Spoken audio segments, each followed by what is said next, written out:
Welcome back to Sinister Diesel, and today we're going to be talking about charge pipes on the 6.0 Powerstroke. Our kit is good for any year of 6.0, 03 to 07. What makes this kit really stand out is obviously this amazing color that we have, and it's going to provide way more airflow than your stock charge pipes. Another thing that we offer is this intake elbow, and this is really important. Your factory one has these cuts in it in the casting, and what that's doing is slowing down the air versus this one. As you can see on the inside, your air is going to have a smooth transition going into your intake. So it's going to be able to flow faster and better, and that's really important to keeping your motor healthy and getting air to your turbo. And a big problem with your stock charge pipes, especially your hot side, it has a bead roll on the inside of it. So when your boot is over this, there's nothing actually keeping it from sliding off, especially when you get oil on it like this. The boots just can't grab onto it. So the second you build boost or you're towing a big trailer, boom, it just blows it right off.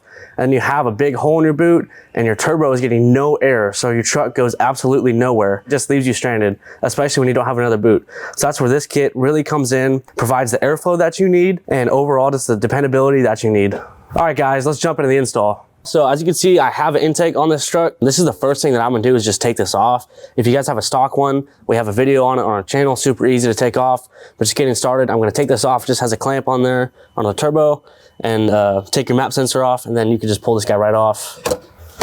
So now that I have my intake out of the way, boom, I have all this room that I can work with here. So the first thing I'm gonna do is I'm gonna take this intake elbow off, and there's 4 10mm bolts. So I'm just gonna go ahead and take those off, and obviously loosen this so I can just literally pull that right off. And if you guys can see here, it's not gonna flow good. It's gonna get caught up there versus ours. It's actually allowed to flow a lot freer. And as little as it looks, it is gonna make a big difference. So now that we got that section off, it's pretty simple. You go down here and there's a boot attached to your intercooler where the bottom of this pipe goes. So there's a clamp, you just undo the clamp, loosen it up, and you'll be able just to pull it right off. I think the hardest thing here is just gonna be fishing it through this mess here. We're just gonna start off with the intake elbow. It's super simple. What you get 4 bolts to Allen number 5, and then you get your little gasket here. Super simple. Just flip this guy upside down, get your gasket, and just push it in there. Just like that. Once you get it in its spot, make sure it's nice and tight. Go ahead, drop this on there. Just line the bolts up, put the bolts in, and then you're good to go. So when you're putting this guy on, big thing that is very important is jump around from across each other and tighten it very evenly. Don't tighten one all the way down. Just tighten them like halfway, halfway, halfway, halfway, and just do it evenly. So it's all gonna come together nice and it's gonna seal up good. So now that you have that in there, to allow myself for a little bit of extra room, I went ahead and I pulled the battery out, 2 terminals, take them off, and there's a battery tray down here. And with the battery tray, there's 4 13mm bolts. So we have 2 that go right there, and then 2 right here on your fender. Super easy to pull out. It looks like a lot of work, takes 2 seconds. So now that we got this out, I have all this room in here that I can put my new charge pipe in. So I'm gonna grab my new charge pipe right here, and I have my new boot on right there. So I'm literally just gonna take this, fish it right through here, and look at that, guys. I have nothing that's gonna restrict me here, and I can just plug it right in.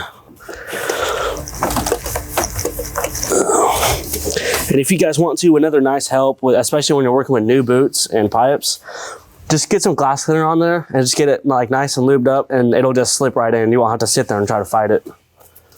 And I left my clamp loose, but it's still kind of tight, but I left it loose so I could sit there and I can move this around where I want to get this set up. So I have my boot that's obviously going to connect these together.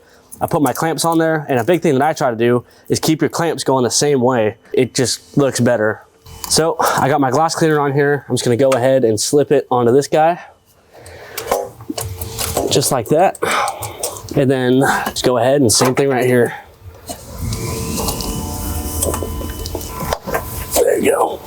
And the big thing that helps is obviously putting that glass cleaner on there and then leaving the bottom clamp loose so it can sit here and just wiggle it right in. And just like that, I put my clamps where I want them. I'm just gonna tighten these clamps. And really what you're looking for is you just want to compress this spring a little bit, and you just want to feel that nut just get a little bit tight. You don't need to absolutely wrench on it. Just needs to be a decently amount of tight, kind of going, and then it's starting to get tight. Just go 1, 2, 3, just like that, you're good to go. Make sure your clamps are all tight. You tightened all that evenly, and just like that, your cold side's ready to go. And you have a new intake horn. Our next step here, we moved over to our hot side, which this one is a lot more simple. If you don't have any aftermarket stuff, there's nothing in the way. You got a clamp here and a clamp on the bottom side of your intercooler. Loosen those up, and just like that, just wiggle her out, and boom, it is out. So our biggest difference here is our stock one has an internal bead roll right here. So when you put your boot on there and your clamp, and this gets oil all over it, there's nothing actually holding that together. It's just gonna slide off. Versus ours, this nice external bead roll, put your clamp on there, your big, nice boot, it's not gonna be able to come off. Our next step here, what we're gonna do is, so we're gonna put our new boots on. And one big thing that I like to do when I put my new boots on, when you get your old boots off, like obviously we're gonna have oil coming from the turbo. So a good thing to do is just, if you see oil, just try to dry it all up. And the drier you can get it, it means everything's just gonna come together and it's gonna stay together and it's not gonna slip apart. So it's very big to make sure that there's no oil in here, and just make sure to wipe everything up. But I got my boots on, I got my clamps in place where I want them. So now I'm just gonna come in with this, and it's good to take a little bit of glass cleaner on there and just get it nice and lubed up so you can slip it in. So I'm gonna go through on the bottom here, shove it in, and then right here, and you're just gonna have to wiggle it around to get it to go in.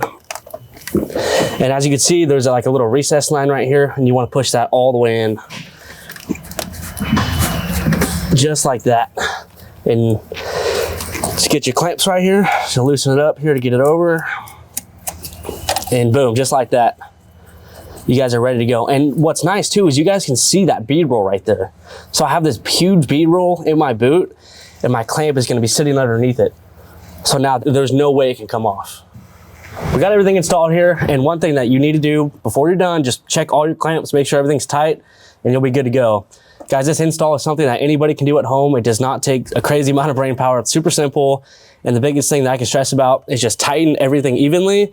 And if you see oil, just clean it up and just make sure everything's dry. You guys will be good to go. If you guys are looking to grab any parts, head over to sinisterdiesel.com.